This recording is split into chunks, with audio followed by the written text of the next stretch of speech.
Yo, what's going on, everybody? Welcome back to another episode of the GRP.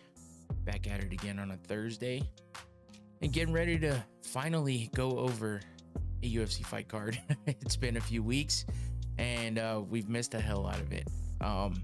Even though it's an Apex card, I don't give a shit. I'm happy that the fights are back. So yeah, it's good. It's good news this week. It did feel like a long time, but at the same time, time fucking flies too, I guess, in a way. So it's a little bit of both, and it's confusing, but you feel like stuff that happened 2 days ago happened 2 weeks ago, and is stuff that happened 2 weeks ago was just the other day. Depends on how you take it, I guess, or how you feel about whatever situation you're in. I don't know what the fuck I'm rambling about. There's more important things going on in the world, like the fires in LA. That shit is insane. And I feel for all the people out there, man, that are suffering from all that.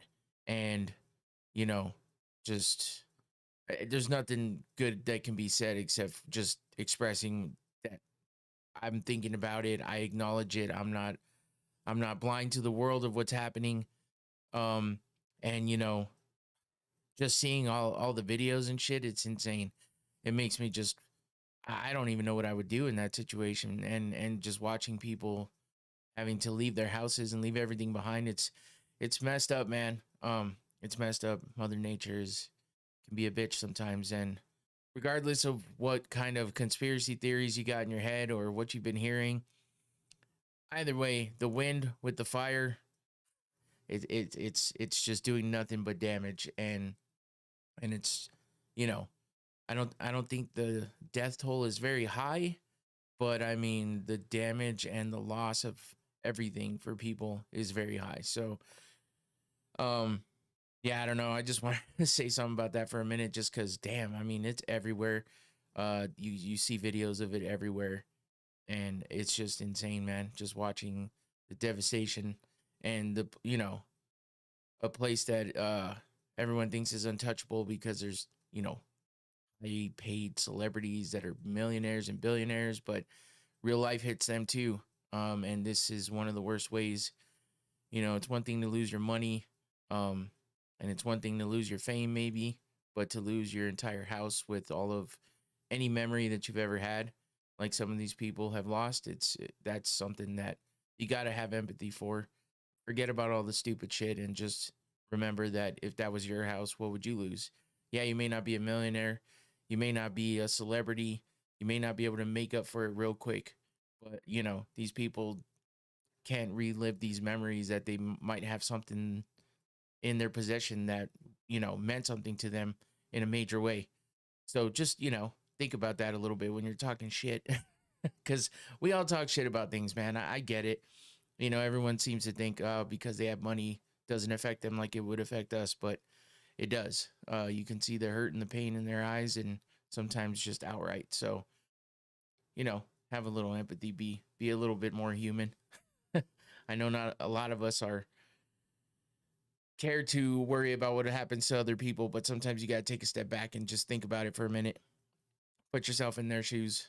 I know that's an old thing to say and believe, but sometimes it's true, and sometimes it puts you in a place that makes you feel that empathy a little more and be a little more human. So anyway, no need to preach, but I just wanted to, you know, I just wanted to share that. And you know, we talked about it a little bit last night on the Technically Unsound podcast. We had differing opinions, but I think for the most part, we all felt the same way, that, you know, obviously it's super sad and super just crazy to see happen. And regardless of how much money they make or how famous they are, it's still a big loss to them. So hopefully everyone else has a little bit of that in them. And yeah, if you've seen the videos on TikTok, on Instagram, on Twitter, anywhere, it's crazy. And I just wonder when it's going to slow down. You know, they've had big fires there before, but this one's big. I don't know how else to explain it. We all know, because we've all been watching it, I'm sure. But speaking of TikTok, you know, there's this whole thing about the ban happening in like 10 days on the 19th. So, you know, this is how, you know, TikTok is like, one of those things where you kind of spend some time, you rot your brain a little bit, but a lot of times, there's a lot of stuff to be learned. There's a lot of news to be fed, whether you believe it or not. That's the only way I learn about something sometimes, as far as what's happening in the news.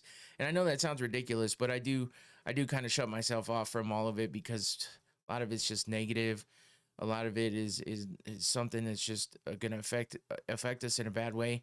And while a lot of people feel that way about TikTok, I get it. I fully understand. I was not on board with TikTok at all in the beginning, but then having one for this show, you know, it's putting content out there. As you can see, all my social media going on right there. Spotify too, because you can listen on Spotify. But yeah, I mean, I'm on everything. I always have been for however long, because I've always been a kind of a tech guy that likes all the gadgets and gear, and I always have my phone. As soon as social media got big on, and you can mess around on your phone, I've been involved and been into it. I may not know the most about it. I obviously don't know how to become a crazy influencer because it just hasn't happened, and that's okay. But knowing, just being involved with it and stuff like that, you just start to think about the things like Facebook and Instagram have been around for so long. Twitter was around for so long. Now X, but it's the same thing still. And regardless of any of the changes, for something to just completely go away, which I guess is not completely going away. If you don't have it now, you're not going to get it if you wait until the 19th. They're just not going to allow you to download the app. But apparently it's going to keep working. I don't know how that works. I was just kind of reading up on it a little bit right now. But unless Trump can do something, unless the Supreme Court steps in, unless anyone else who's trying to, vouch for it and keep it alive, it's going away apparently. So I was just looking at the fact that the guy from Shark Tank was looking to try to buy it.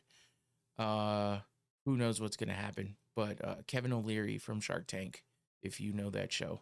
So yeah, I mean, TikTok, shit, that's crazy. Might help a lot of us that spend too much time on there, or waste away scrolling, doom scrolling, and everything else. But you're just going to move over to something else. I mean, that's everything that happens there is just going to happen in a different way on another platform. We came from doom scrolling and spending too much time on Instagram or Twitter or Facebook or anything else that we're on. So unless it goes away completely, that's just how it's going to be. But again, you can learn a lot from any of this social media, and it can help a lot of people too. So it's not all bad, but I'm not going to sit here and say it's the best thing in the world either. It has its pros and cons like everything else. So just crazy that, this whole TikTok thing might be actually happening. But in the end, that was just some of the news happening, and I just wanted to touch on that a little bit, especially the fires, But other than that, as for me, I'm just happy that MMA is back. When I stop thinking about everything else, we're back here, ready to talk some MMA. We have one fight card happening this weekend, and it's the UFC, the biggest organization out there. And it's not starting with like the best card in the world, but it's a fight night. It's at the Apex. I'm usually downing on it, but I'm just happy we got it back this week. And the women are headlining. We got Mackinzie Dern versus Amanda Ribas. So that, I mean, they fought before. Ribas won, so it's 1-0. Mackenzie Dern's looking to come back and hopefully get that win back, or get that loss back, I should say. What the hell am I talking about? So I feel like it should be pretty interesting. It's always fun watching two high-level girls go at it. I mean, Mackenzie Dern is a roller coaster. She's good. She was a little rough around the edges with striking for a while. She got better and then fell off again a little bit, but she looks like she's kind of dialed in now. So I'm hoping that it's going to be a great fight. Amanda Ribas has a little bit of everything, and her striking's good. So I guess we'll see what that has in store for us, and we'll dive a little deeper into that here shortly. But other than that, I mean, the rest of the card's not too bad. It's not the worst one in the world. It's not the best one. It's right in the middle. but we're starting the year off right with some fights. And then that's just going to lead us into UFC 311 with the pay-per-view happening on the 18th. So not this Saturday, but next Saturday. And yeah, be on the lookout because I'll be doing a watch party with more than likely, from what I understand right now, it'll be Clark and Josh, as it has been the past few. I know Clark said he's in for sure. Gotta confirm with Josh, but yeah, we should be here doing it live in studio with the new setup. I got the TV. I got the TV set up. I'm pretty happy about that. The setup came together pretty well, so I just can't wait to use it and utilize it and have it. I just had to figure out the camera, and I got some time this weekend because I had some plans to do some stuff, and that kind of fell through. So, hoping that my sister and brother-in-law and nieces all feel better. But as far as having some time, I got some time, so I'm gonna play around with it, make sure I can get the best shot and angle and camera view, and I'm hoping that all comes together well, and I'll just be 100% ready for Saturday, next Saturday. So we got fights this weekend, though. Back on the grind, back to the weekly fights. So you got to be happy about that. I need a drink. It's about how today's been. Just waiting to get to the drink. A nice little drink to relax, chill, and talk to you guys about some MMA. So we got some other news going on as well, and we'll get to that in a minute. But don't forget to like and subscribe if you're here right now and you haven't done that yet. And don't forget to do it anyway if you're watching this later. Again, I said that's all my social media going on right there. You can follow me everywhere. I just put up a new TikTok today. It might not matter soon, but that's okay. Go like it. Go watch it. I'm trying to keep up with the event and put out some kind of content for every event that happens, every fight that happens. So hopefully I can stick to that. Maybe just get a more efficient way to create the content, so that way I can put it out there and not feel so overwhelmed. That's part of my problem. Get busy with work and everything else going on. And my main focus is the show. So prepping for the show and making sure I have everything ready and good to go. That's usually my main concern. So, but I'm going to try to get more of that content out there, especially if TikTok gets saved. Then I'll be putting more TikToks out. But if not, we'll move it over and put a lot more out on Instagram and everywhere else. So yeah, go follow all that. And if you want to listen to audio only, because you can't just watch the video or whatever, you got an earbud in and you're walking around, you can do that on Spotify. If you want to check out what's happening visually, you can also see the video there. I upload all of it right after the live show's done. So go check that out. It's one of the cool features about Spotify. And then I also can, disperse it out to everywhere. It takes care of all that for me. So it's nice and easy, and which is good for me because a lot of that used to be very difficult. And now I can just upload it to Spotify and I can get it all out there. So go check that out if you can't watch the YouTube video, but maybe come back and, scroll through a little bit, watch a little bit of the video just to, give me some more views, and like the video and make sure you subscribe. That way you can help me grow the channel, because I do this all on my own. And yeah, I would just appreciate the help. So let's get into what we're here for and talk about some combat sports news. And we'll start with some more social media talk. I just stopped talking about it, but we're going to lead back into it because, as you see here, Dana White has joined the board of directors at Meta.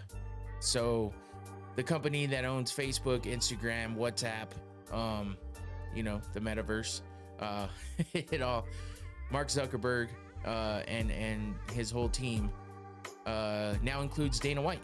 And that's kind of surprising in a way, I guess, because it's like, what's he gonna do? I'm not exactly sure. No one seems to be exactly sure what this means, but it happened.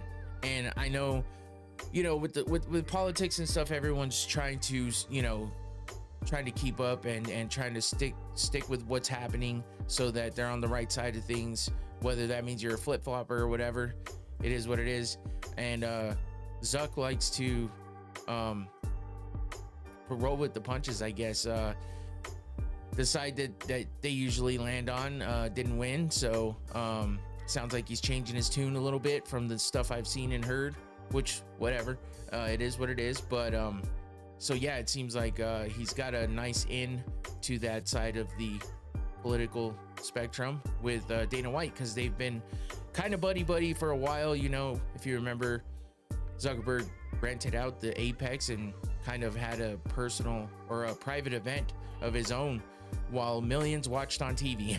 He got to sit in the Apex with, I'm sure, people of his choice only, to watch fights. So, and he does jiu-jitsu himself. You know, there was a rumored fight between him and Elon Musk that never came to fruition. So yeah, he's big. He's a big fight fan, and he likes, you know, he's trained with a bunch of different fighters, Israel Adesanya, Volkanovski, a bunch of people. So he's deeply immersed in the MMA world and jiu-jitsu world. So yeah, and he's buddy with Dana White. So now Dana White is on the board of directors at Meta, which it sounds like Zuck kind of made up these new board seats for a few people, including Dana White.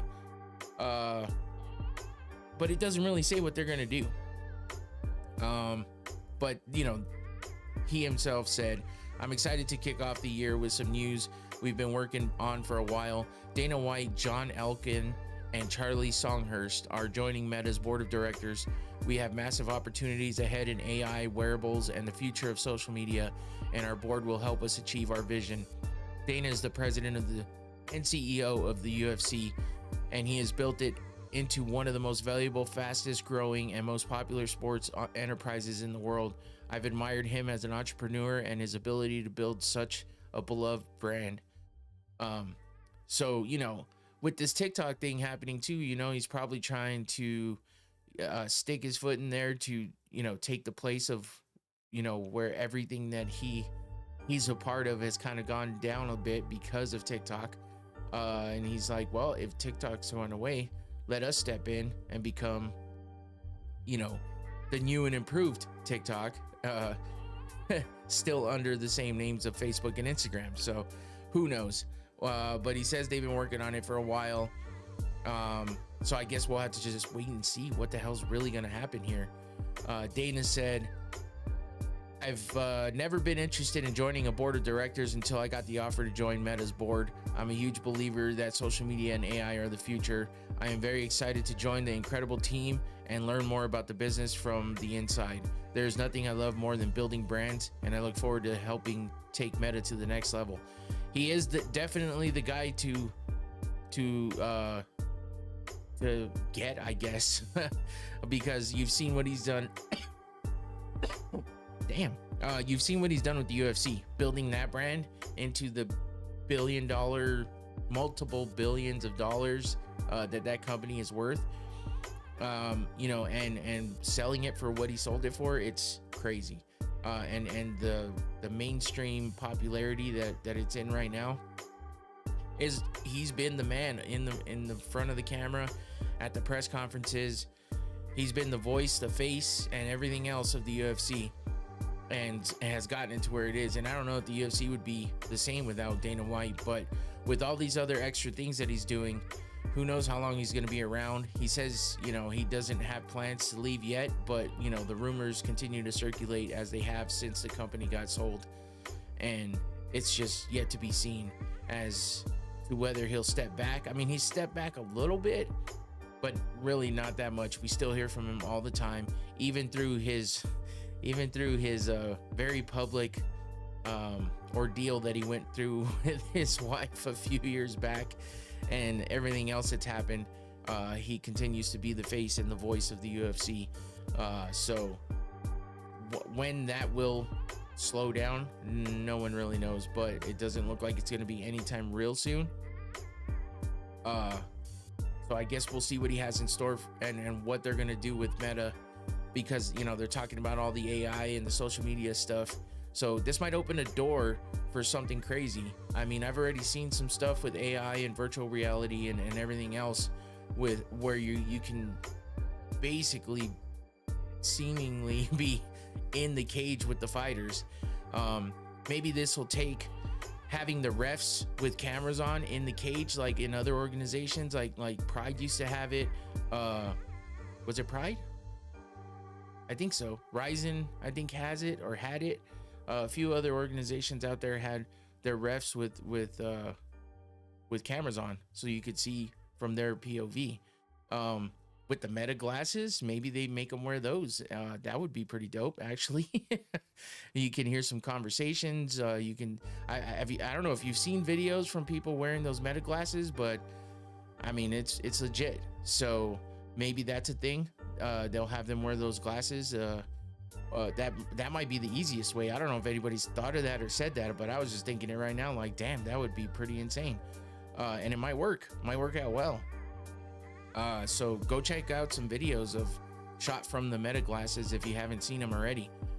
I think it would be pretty cool. So we already get all kinds of access into the cage and everything else, but nothing like watching it from the point of view of a ref. Now that might bring in some more complicated things, like decisions they decide to make. It might bring more heat to them, but they're already used to it. They get the same amount of heat a lot of the fighters get because of their decisions to stop fights, or their decisions to let fights go, or everything else that has to do with what a referee's job is. Oh, as I hit stuff with my hand. But I think that would be pretty sick. I think it'd be beneficial. And then, you know, maybe there's going to be a lot more of a social media presence coming from a lot of fighters, because this kind of partnership here with Dana White might bring in some new shit. So we'll see. But that's the news with that. So let's move over to the more GFL news. I know the past few weeks I've been talking about GFL because this year, because it is the new year. This month though is gonna be the draft that they're having to draft the fighters to the teams. Seems like 6 teams from what I understand. This music sounds a lot lower than my other one, but that's okay. But as you see here, they signed Cain Velasquez, but not to fight. So don't get too excited. It's really cool to see him get out there though, again, with everything that's gone on with him with the trial and, you know, the jail time, and now he's on parole basically, or probation, or what parole, I think what is it called when you get bailed out? Shit, I don't know. One of those P names. But yeah, he's gonna be a team manager, and he's gonna be working with his coach. I just completely spaced his name, which Javier Mendez. I've been doing that too much lately. I gotta take some brain pills. But maybe that's the thing. I got wrapped up in my stuff and I didn't talk about my sponsor, but I'll do that at the end. But maybe real quick, like, my sponsor is Noctane smelling salts. I gotta get a note or something to remind me to do that, so when I get caught up. But yeah, these are just smelling salts. You get a nice little bit of alertness and wakes you up, and I like it. I use it a lot. It's a nice little jolt of adrenaline that doesn't hurt you. Infinity's, he knows what's up. He's telling me about the smelling salts, because again, I forgot. I'm still getting back in the groove, because I took that like 1 week off, just killed me with everything. But take a hit of these smelling salts real quick.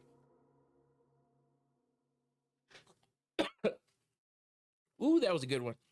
It looks harsh because it kind of is, but that's what wakes you up. This is the most potent one. It is the red cap. They have a black cap, which is a mid-range one, and a white cap that is a lower potency.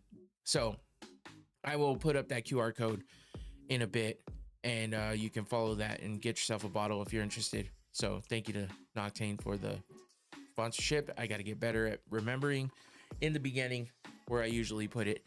Maybe I need to do that right off the bat, because then I forget. I get wrapped up in what I'm talking about. So, but I feel better. I feel more awake now. If that doesn't wake you up, I don't know what will. So back to Cain Velasquez in the GFL. So he'll be a team manager. What's weird though is he actually has the draft is set for January 24th, but he's actually scheduled for sentencing that same day in Santa Clara County, California, for charges including attempted murder, which we all know the story by now. And if you don't, his child was molested by somebody at the daycare, which is a fucking horrible thing. And I don't know anybody that wouldn't go after that person, legally or illegally. But nothing's illegal when somebody does some heinous shit like that. So he did what everybody talks about doing when somebody says, if my child got, you know, assaulted that way, I'd be after them. I'd be kicking their ass, or I'd be killing them, or whatever you would say. He did. And yeah, he attempted to do. At least he chased the guy and he shot at him. He accidentally shot his passenger in the vehicle, which coincidentally was the guy's dad. So, you know, because of the circumstances and the fact that he acted on, you know, what he was thinking, that's what got him in trouble. He spent some time in jail. They finally got him out. And yeah, now he has to go to court and face, you know, the charges, which initially he said he was not guilty. He pled not guilty, but he changed his plea to no contest. I'm sure they gave him a deal. Maybe this is why the GFL is a thing for him right now, because maybe he kind of already knows what the outcome's going to be if he took the deal, and maybe that's why. Hopefully it's like time served, or maybe because the GFL isn't going to actually start until April, maybe he's going to get a couple months or something then he's going to have to do to kind of finish up his time. I'm not sure, but I guess we'll find out on the 24th, and I'm just hoping for the best for him. I don't think he deserves, obviously nobody should be just running around shooting people at will, but this is a kind of a different circumstance, and I see his side from this fully and completely. And all I got to say to that other guy is fuck you, and I hope you get what you deserve. And I'm sure the bad karma is going to follow that guy. So as for Cain, I wish him all the luck in his upcoming you know, sentencing hearing or whatever. Hopefully he doesn't have to spend too much time in jail, if any, and he can start moving on completely from this. But it looks like he's been doing good. He was on the Ariel Helwani show talking about the GFL signing and all that, and it seems like he's got his mental state correct, and he's just back to his old self, but even better, he says. I know a lot of people talk down on ayahuasca and stuff like that, but apparently that's been helping him. He sounds a lot better when he's talking. He doesn't sound like he's completely just disassociated with all of it like he used to. He doesn't like doing the interviews. He doesn't like doing the media. So it seems like he's a little more engaged now, and more willing to speak about things. So hopefully he does well, continues to do well, and find success with the GFL. And if not, hopefully bigger, better things will come if this falls through. But it'd be kind of nice if this organization at least lasted for a while and did well, but that's yet to be seen. So we'll be waiting on that one. And of course, I got to get into some more Conor McGregor news. Now, you're like, why the hell are we looking at him against somebody other than Logan Paul? Because that was the news before, but that's because that kind of fell through. Now, most people will probably say, of course it did. The Paul brothers are shit, and blah, blah, blah, whatever. But I guess Logan is focusing on his WWE career and just kind of bowed out of this supposed fight. Nothing was confirmed. No contracts have been thrown out there to my knowledge, or anyone else's that they've reported on. So as of right now, this bout isn't even confirmed, but KSI says he'll step in and fight McGregor, which coincidentally, KSI is a partner with Logan Paul in Prime hydration and energy drinks, so they're tight. And you know, KSI has been doing the celebrity boxing thing for a while, and even though he looks a little amateurish at it, I mean, so did McGregor when he fought Mayweather, but that's fighting Mayweather.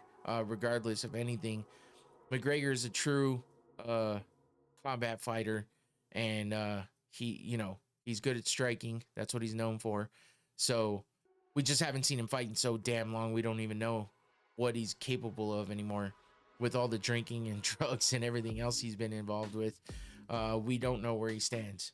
So this is just the rumor right now. Infinity says he needs to retire. I can't fully disagree with that. So yeah, he still has those 2 fights with the UFC though. So until that contract's done, I don't see him retiring. He's gonna work something out.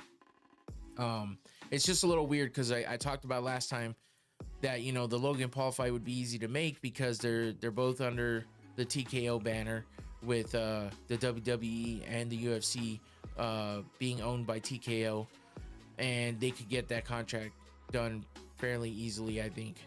But now with it turning into KSI, that might be a little more difficult because I don't think Dana is willing to do business with people that easily. But being who KSI is, being that Prime is a sponsor of the UFC, maybe this is where they're putting it all together. And I think they're trying to do this to get, you know, it's a lot of people have said it. They're trying to do this to get Conor away from all of the negative stuff that he went through with the trial and the civil suit or whatever, all the allegations and all that. So maybe a good way to get all the attention off that is to get him in a ring or a cage and fight. And this is what he's looking to do first, is to have a boxing match. So KSI tweeted, "Not rumored. I'm very down," after another account said, "Breaking: KSI is rumored to step in and fight Conor McGregor, with Logan Paul focusing on WWE." And Conor McGregor reposted it. So who knows? Who knows where this is going to go either, because the rumors just keep flying. But I hope that they just set it in stone, get it over with, and get McGregor back to the fucking UFC and let him fight out his 2 fights or however many fights he's supposed to fight. Last I heard was 2, and let him be on his way. Whatever he does after that is what he does. But I'm just the news with the UFC and all the stuff, all the fall through and everything is just fucking tiresome. Like, let's be done with it already. Conor can't make up his mind and get his shit straight long enough to be able to fight in any sport. So I would rather just see him get down to it and figure out where he's at and then get past it. But it's Conor McGregor. He still is one of the biggest names in MMA and the UFC. So his name will still be floating around for a long time until he's completely done and out of it. But he talks a lot of shit and he wiles out on social media. So we're still going to hear from him. He's still involved with BKFC. Every time he's at a BKFC event, you get all of the social media popping from him about the BKFC. And then there's clips, there's videos, everything. There's articles, everything about him, because he's always out there trying to be in the front of everything. So that's it for Conor. Let's get to the first fight card of the year, UFC Vegas 101, happening at the Apex Center in Las Vegas. Now, I was under the impression it was going into like a remodel phase and we weren't going to have fights there for a while. That's what I kept hearing. Supposedly they are expanding the Apex Center, but I guess it's not going to affect having fights there because they're kicking off the year at the Apex. So and a lot of that has to do with the fact that it's just easier for them to fulfill their requirements for like ESPN and ESPN Plus with that contract they have and everything like that. So, you know, it's just easy. They don't have to travel. They don't have to spend all the money that they have to spend to go to other cities and stuff. So I get it, but you know, it's a smaller cage. It's a smaller crowd. And it's just very lackluster at times, especially when, at least when it's a shitty fight in a big like venue with a lot of fans. You know, the fans can make up for it a little bit, make it seem a little better, but at the Apex it's not really the case. So but this is where we're starting the year, and it is what it is. So Mackenzie Dern versus Amanda Ribas, the rematch, with Ribas coming out on top before. Let's see, I gotta remember how she won. It was a while back. Holy shit. 2019. It was a unanimous decision win for Amanda Ribas. So it was a while back. I feel like Mackenzie Dern has gotten better, fell off a little bit, and then hopefully back on the upswing of being better again. So we'll have to see with this main event fight between these two. And then for the prelims, we have, and I kind of just wanted to put something out there for every fight on this card, because it is the first fight of the year, and we have it's the first card of the year. There's not a whole lot else going on, and I just wanted to kind of cover the entire card a little bit. A lot of these are not very well-known fighters, but I'm sure you've heard some of these names before. And kicking off the card, we have Nurilo Aliyev versus Joe Solecki. Joe Solecki has been around for a bit, and we've seen him fight before. So that's a lightweight fight happening to begin the card. And Aliyev is 9-0, as you can see there, with Solecki having a 13-5 record. So we'll see if I think it's Aliyev or Aliyev. Aliyev? I'm not sure. It's a tough one, but he's got that O next to his name. So we'll see if Solecki can take that from him, or just be his Aliyev's 10th win. And then we got a women's strawweight fight with Fatima Klein versus Victoria Dudakova. 6-1 for Klein, 8-1 for Dudakova, and for a second fight of the night, flyweight, it is what it is. Klein is pretty touted, even though she didn't do well in her last fight, I think, with that loss against Jasmine Jasudavicius. I mean, that was her first and only UFC fight, and she lost it. But Jasudavicius is undefeated. She's a tough opponent, and that was a tough first fight for her. So, but a lot of people talk highly of Klein. So we'll see what she has to offer here against Dudakova. So moving on to like the hardest name on the fucking card today. I wish I knew how to say this correctly, but it's Magomed Gadziasulov, I think. Gadziasulov. I'm not sure if that's correct, but he is 9-0, undefeated, versus Bruno Lopez, 13-1. So a couple undefeated fights happening in the very beginning of this card. That's a light heavyweight fight there. And then you have Ernesta Kate. There's another hard name. Holy shit. Versus Nicole Cagliari. Kate is 5-1. Cagliari is 8-2. Got a lot of women's fights happening on this card, which is fine because it is headlined by two women. So that is the lower side of the prelims. Now let's get to the rest, starting with Preston Parson versus Jacoby Smith. Jacoby Smith, yet another undefeated fighter, 9-0. This is happening in the welterweight division. Preston Parsons, 11-5. So that should be a decent fight there. Jacoby Smith, let's see. He's coming from the Contender Series. This is his UFC debut. So all 9 of his wins have happened outside of the UFC. No losses as of yet. So we'll see if he can handle the UFC competition. But Parsons has a losing record in the UFC, 2-3, coming off a loss to Oban Elliott, which is no joke there. That was a hell of a fight with Elliott. just looking like a world beater in that fight.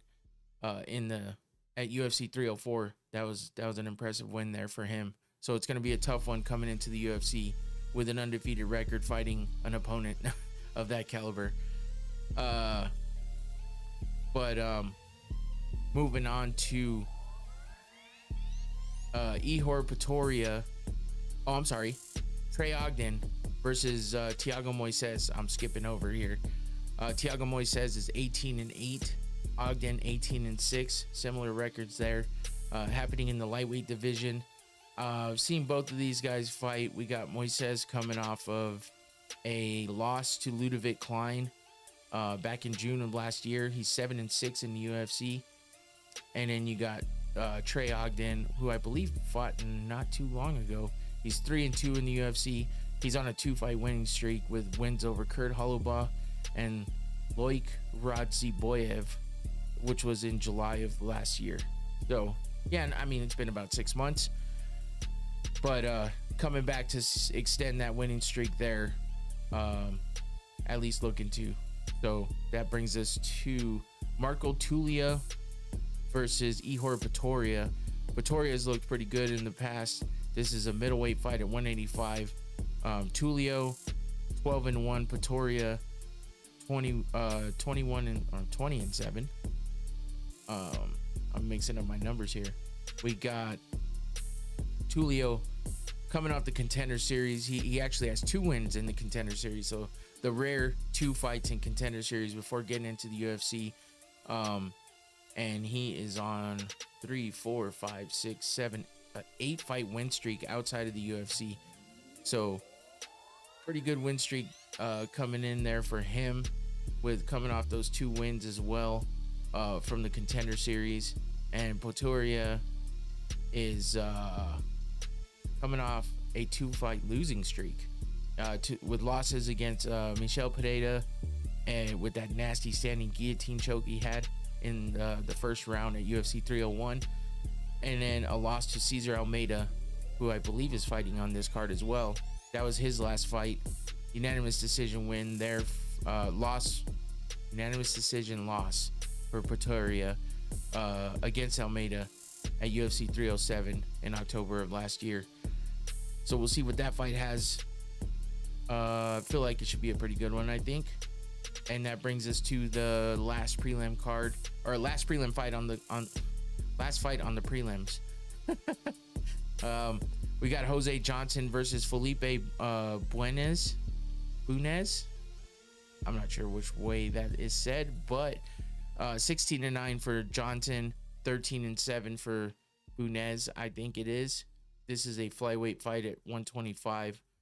Johnson's coming off of a loss to Azu Almabayev back in June of last year. He's got a 1-2 record in the UFC.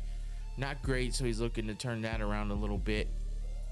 And then you got Buenes, 13-7 overall, coming off of a loss to Joshua Van back in January of last year.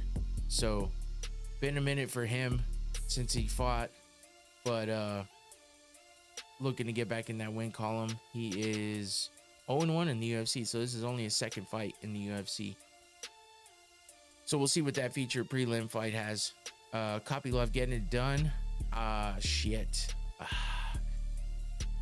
Dude, Chris Curtis is a beast. So I'm about to get to that fight here in just a minute, but I'm not sure, Terzi, if Kopylov has what it takes to get it done against Curtis.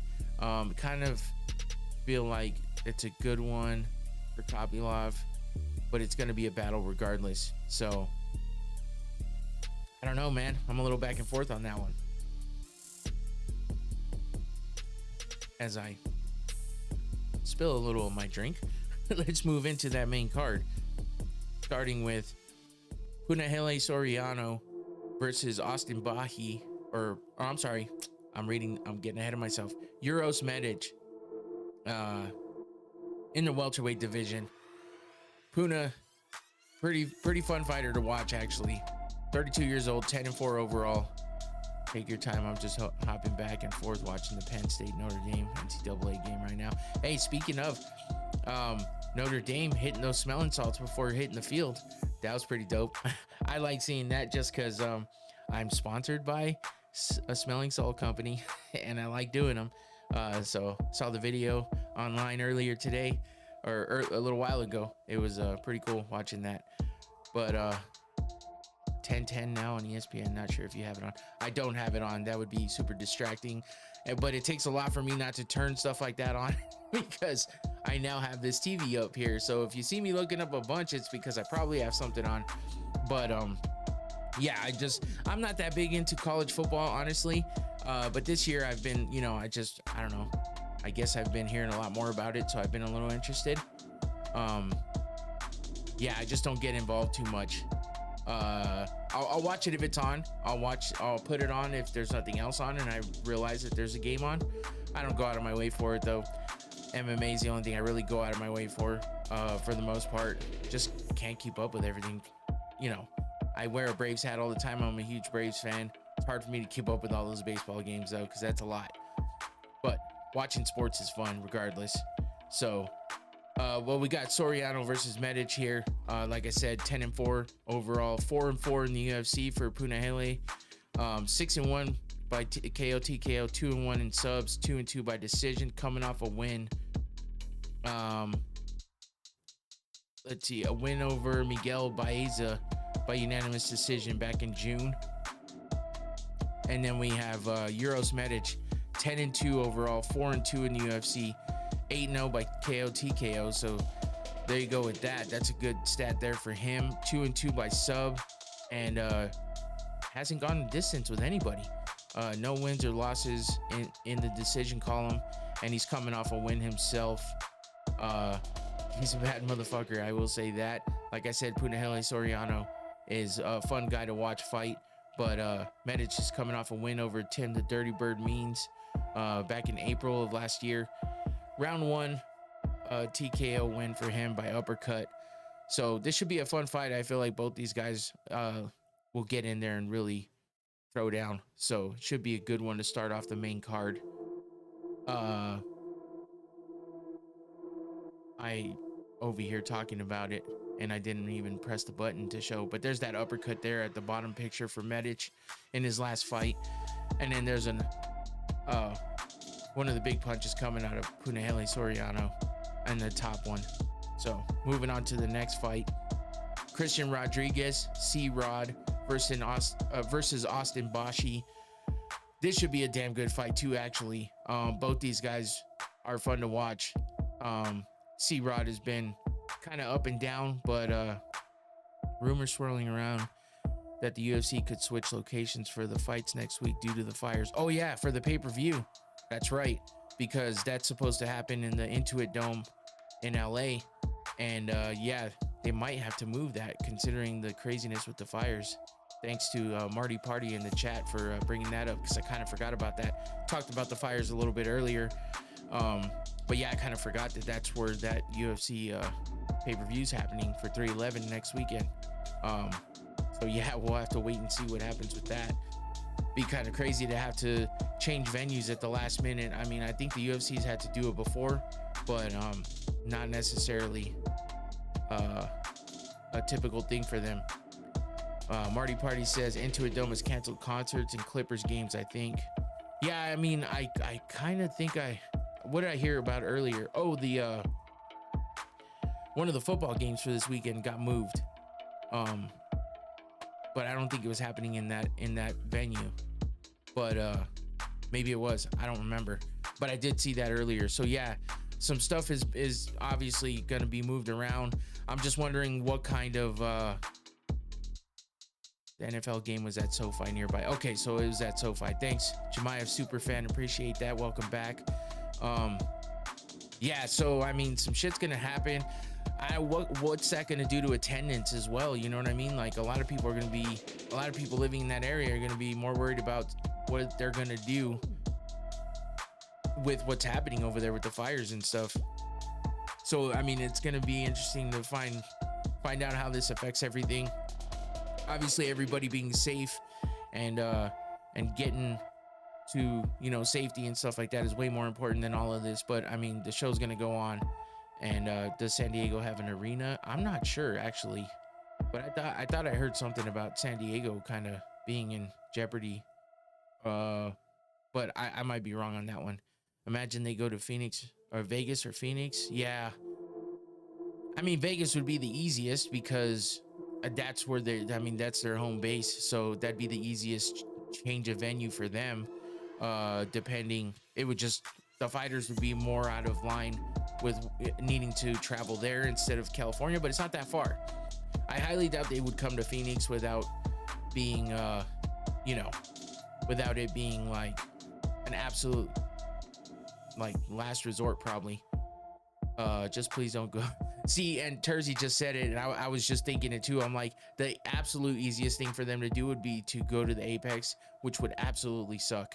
But because I mean, they're not gonna make any money on tickets unless they open that shit up to a lot more people. But that venue doesn't hold people like that, so they're gonna lose a lot of money if that's what they wind up having to do. The best thing would be for them to go to T-Mobile Arena, where they usually hold the event in Vegas, if it's open. That's the thing. You know, these venues get booked way ahead in advance. So if they're not planning on doing it, and they only have the Apex cage to do it in, that might be the result. But the UFC, they're resourceful. Dana White will make some shit happen. So yeah, that's I guess that's what we're gonna have to wait and see. Back to this fight, Christian Rodriguez versus Austin Bashi, which I said Bashi is 13-0, so another undefeated fighter. All of his fights outside of the UFC, but I've heard a lot about this guy, and he's being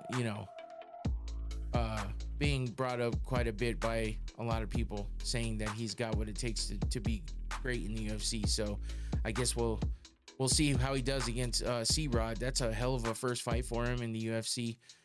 Christian Rodriguez, 27 years old, 11-2 overall, 4-2 in the UFC. You know, doesn't look like a lot there with his record, but this dude can fight for sure. 3-0 KO TKO, 4-1 by sub, 4-1 by decision. He is coming off a loss to Julian Erosa. Bashi, 13-0, like I said, 3-0 in KO TKOs, 5-0 in sub, 5-0 in decision. He's on a 13 fight win streak. I'm saying just because he is undefeated, 13-0. So no fights in the UFC yet, but making his debut against a difficult opponent like Christian Rodriguez, doing work there against Raul Rosas Jr., handing him his first loss, and then Bashi in his Contender Series fight. Let's see, who did he fight there?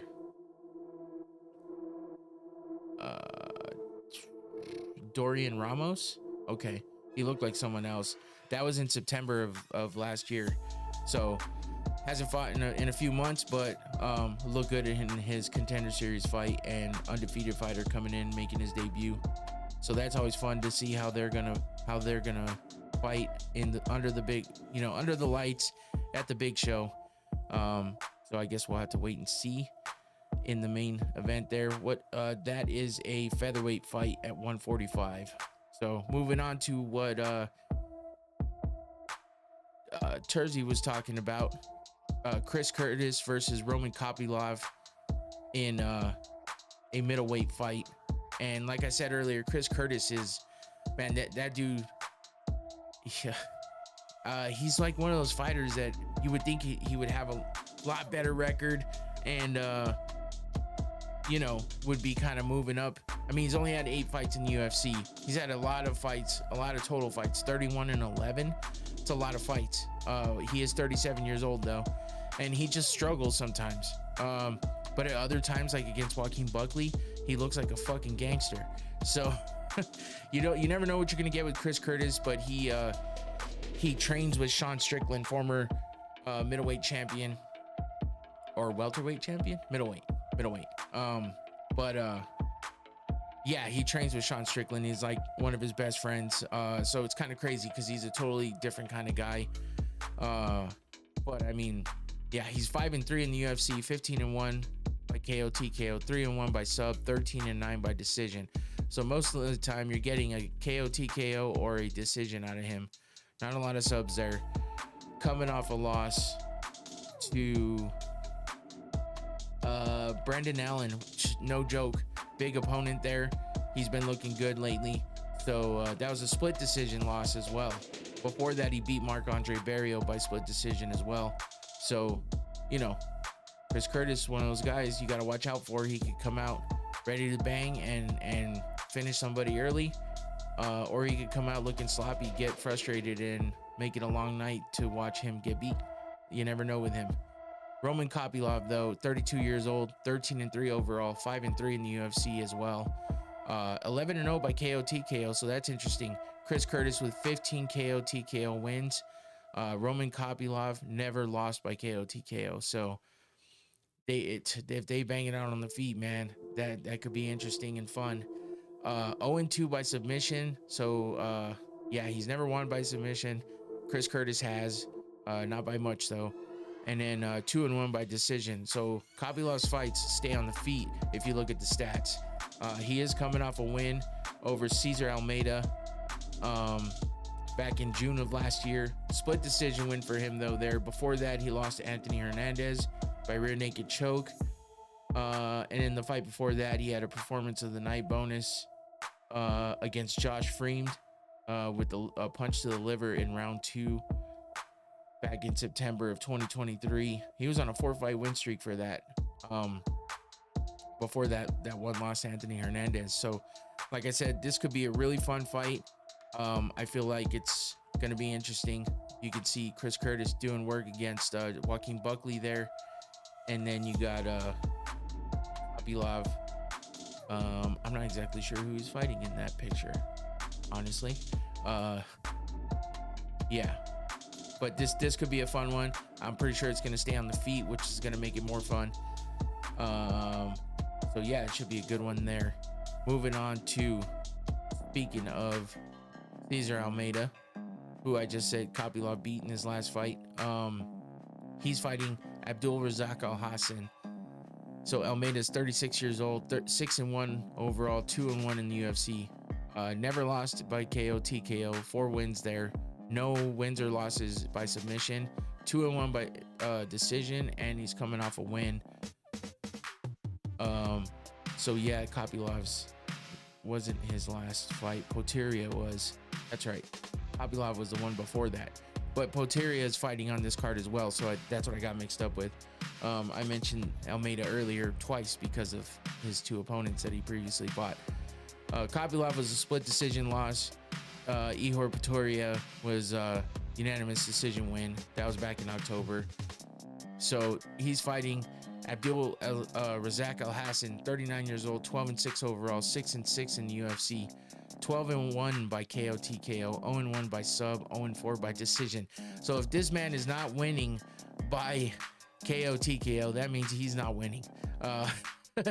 According to his stats here. And his last fight, which was a loss that he lost by submission to Joe Pyfer. But Joe Pyfer's no punk. So that's a tough ass fight again for Joe Pyfer. That wasn't exactly his last fight though. He did have a no contest against Cody Brundage. Round 1 of 37 seconds in round 1. It just says no contest. I don't remember what it was. That was back in July of last year. So Almeida versus Al Hassan. I almost said his name wrong. Let's see. Al Hassan though is coming off a, oh no, that's who I was just talking about. Shit, what am I saying? Anyway, yeah, so that fight is happening in the middleweight division as well. And then we get to the co-main event. Shit, I just realized what time it is. It's pretty fucking early. So I guess this will be a quick one. I got 2 fights left. And there's not a ton to talk about with both of them. But you know what? We'll enjoy the rest of the show, even though it might be a little shorter than usual. I'm just happy that it's back and I have a fight to watch this weekend.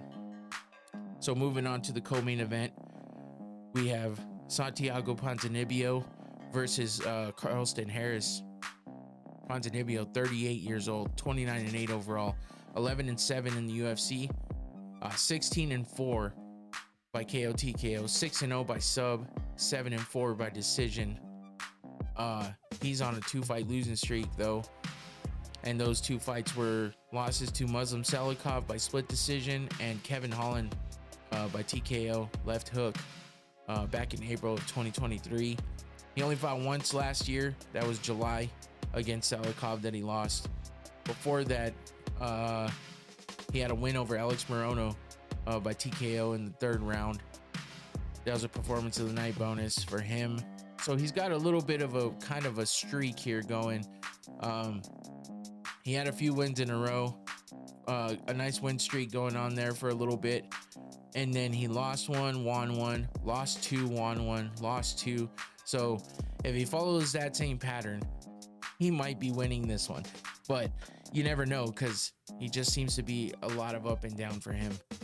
But his opponent, Carlston Harris, 37 years old, 19-6 overall, 4-2 in the UFC. He's got 5-3 by KO TKO, 6-0 by sub as well, 8-3 by decision.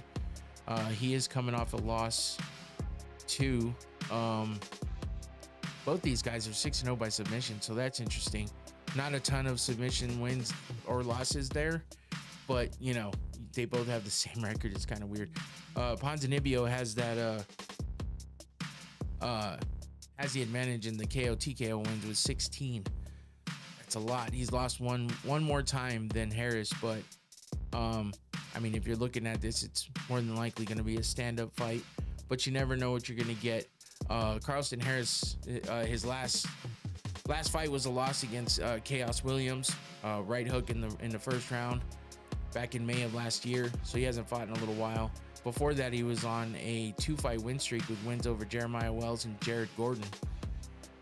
He fought Shavkat in his first fight in the UFC. That's fucking tough. And he lost by a spinning hook kick in the 1st round. That's a tough way to come into the UFC against someone like Shavkat. But yeah, I mean, I feel like this should be a pretty good fight for being the co-main event. I mean, Ponzinibbio, when he's on his game, is fun to watch with his striking. And then as he's never lost by submission either. So, you know, I feel like it's going to be a standing fight, but you don't know what you're going to get with these guys. If they get to the ground, neither one of them have lost there either, so they both can probably hold their own. But Ponzinibbio is looking to come out and make a statement from what I heard him talk about on UFC Unfiltered earlier when I listened to that. I just noticed that some of my pictures are off here. I think this background was messing with me because it was hard to line up. The background's just kind of dark, so are the pictures, so a little tough there, but I fixed it. Maybe nobody noticed, but I did. But Carlston Harris with the ground and pound, the submissions there, big elbow, as you can see, and then this nice big uppercut here. Just showing off the skills, you know. Like I said, standing and on the ground, they both seem to be pretty good. So I feel like this should be a decent co-main event here happening in Las Vegas on Saturday. And that brings us to the main event. Mackinzie Dern versus Amanda Ribas, headlining main event. These two have fought before. Like I mentioned earlier, Amanda Ribas won that fight by unanimous decision. But that was, you know, Mackinzie Dern way back when she was not good at striking at all. She's gotten a little better, and we'll see if she's back on her game, because she did fall off again. Like I said, just up and down, inconsistent. I believe it's because she kind of switched coaches for a little bit there, and it kind of cost her a bit on her striking game. Obviously, she's way better on the ground. She's a jiu-jitsu, a high-level jiu-jitsu practitioner, so I mean, her dad is legendary in the jiu-jitsu community. Megaton Diaz is her dad, so she definitely has the experience there. But Amanda Ribas is really good on her feet, and she can hold her own on the ground as well. Mackenzie Dern is 31 years old, 14-5 overall, 9-5 in the UFC. 0-1 by KO TKO, 7-0 by sub, 7-4 by decision, coming off a win.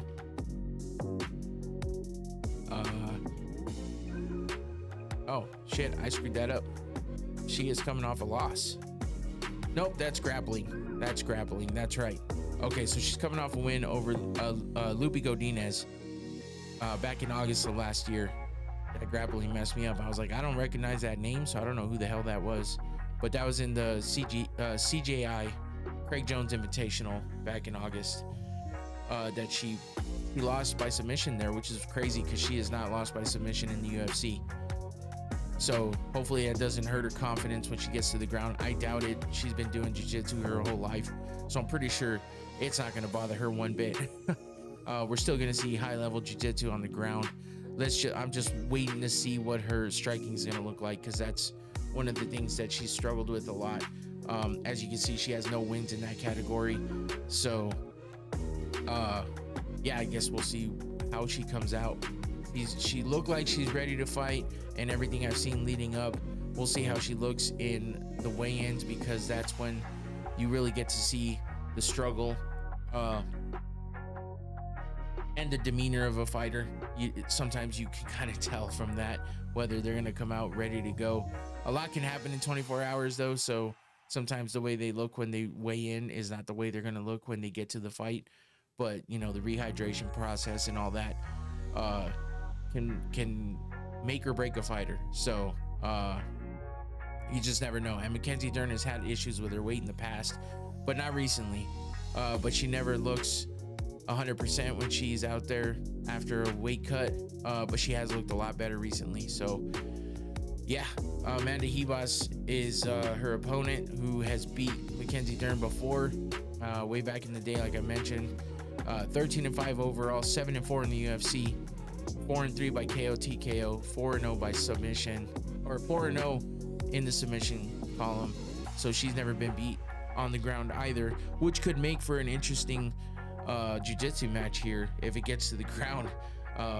Both these girls, I mean, I feel like Mackenzie Dern has the advantage there with all the experience she has and the skills that she has in jiu-jitsu. But I mean, Amanda Ribas hasn't lost there yet, so maybe she just hasn't fought anybody that can fight on the ground like Mackenzie Dern can.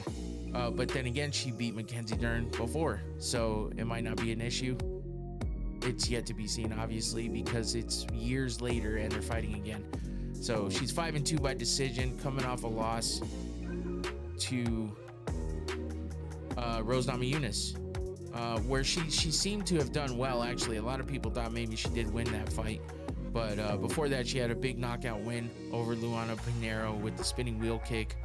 But yeah, I mean, here's a few. Mackenzie Dern striking. She had that kick against Yan Xiaonan, and a big left hook there by against Lupi Godinez. So I mean, she's got some striking. She's looked good here and there with her striking when she started improving a bit, but doesn't look as good as her Instagram. Go check that out if you're interested. Amanda Ribas isn't bad as well, but yeah, both these girls easy to look at, and yeah, the jiu-jitsu game is great too on both of them. So this should be a fun fight. I feel like you never know what you're gonna get with Dern, whether the weight's gonna hit her or her striking is not gonna be great, but you can always count on her jiu-jitsu game being good on the ground, unless you have a fighter who's super aware and lands a lot of strikes on the ground, because she does not do well getting hit on the ground while she's trying to focus on getting the position and sinking in a submission.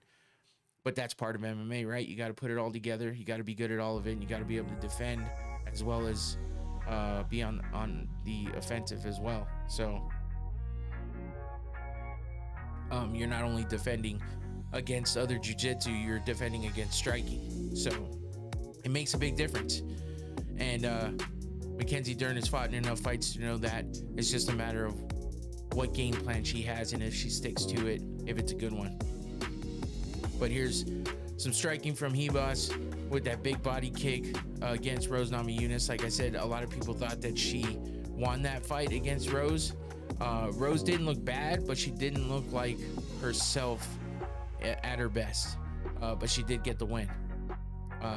There's another big punch there by Ribas. Thug Rose, yeah, I love Thug Rose. I just want her to get back to the way she fought in the past. I just don't know if she's got that in her anymore. But it'd be fun to watch her fight again, so hopefully we get one from her soon. And then here's Ribas, another big punch against Rose, where her striking was working for her, and then that big spinning wheel kick against Pinheiro in her last fight. So, I'm sorry, the fight before Thug Rose. She lost that one against Rose and won this one against Pinheiro with this big spinning wheel kick. So that's your main event for UFC Vegas 101, and that'll do it for me if I know what buttons to push. Yeah, so I mean, kind of short, but yeah, got a lot out there. Able to talk about some things, and just hoping for a lot more to talk with the year starting to ramp up here and getting to that UFC 311 pay-per-view. Looking forward to that, especially. I'm hoping for no technical difficulties. Thanks, Infinity. I appreciate you. Yeah, I'm hoping there's no technical issues at all. I'm hoping that the setup works out great. I'm excited to just see how it's gonna work in here. I got to do some test runs, maybe set up the chairs and the mics and stuff, and really see how it's gonna look on camera. Get a good camera angle and camera view. So I'll probably be doing that this weekend since I don't have a whole lot else going on for once. So that'd be cool. Terzi says it's the fourth quarter now for that college football game. Still 10-10. Man, that's the one thing about college football, I will say. Even if it's not tied up, it tends to get so close or winds up getting tied up at the end. We see a lot of overtime games. That's what makes it exciting. So enjoy the rest of that I was about to say fight. Enjoy the rest of that game there, Terzi. Appreciate you for being in the chat. Appreciate everybody else in the chat too. Chimaev Superfan, Marty Party, DJ Infinity, of course. Don't forget to watch Technically Unsound Podcast. We go live Wednesdays and Sundays, 8 p.m. Arizona time. So if you want to hear me talk about stuff that is not about MMA and combat sports, you can go check out that show.